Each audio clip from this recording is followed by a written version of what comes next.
بسم اللہ الرحمن الرحیم۔ السلام علیکم دوستو، امید کرتا ہوں آپ سب خیریت سے ہوں گے اور اللہ رب العزت آپ سب کو خیر و عافیت سے رکھے اور اس بیماری سے محفوظ رکھے۔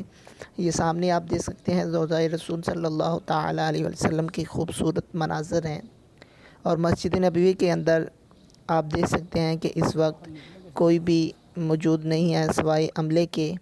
یہاں پر جو صحن ہے مسجد نبی کا وہ ٹوٹلی خالی ہے، اور نماز ظہر کا وقت قریب ہے، ابھی کچھ دیر بعد اذان ہوگی۔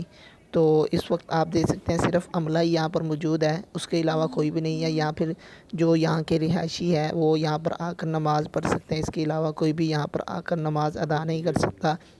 یقین جانیے دل اتنا رنجیدہ ہے کہ یہ وہ مقدس مقامات ہے جہاں لوگ جس کی زیارت کرنے کے لیے پتہ نہیں کہاں کہاں سے دنیا کے کونے سے آتے ہیں، اور ان کی یہی تمنا رہتی ہے کہ ایک جھلک روضہ رسول صلی اللہ تعالیٰ علیہ وآلہ وسلم کو دیکھ لیں۔ مگر اس وبا کی وجہ سے یہ حالات پیدا ہو چکے ہیں کہ خانہ کعبہ اور مسجد نبی کو بند کر دیا جا چکا ہے۔ اس کے علاوہ بھی ملک میں لاک ڈاؤن جیسی صورتحال ہے۔ ابھی اذان آپ سماعت کیجئے گا۔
یا اللہ اپنے پیارے محبوب صلی اللہ تعالیٰ علیہ وآلہ وسلم کے صدقے تمام امت مسلمہ کو اس بیماری سے نجات عطا فرما، آمین آمین۔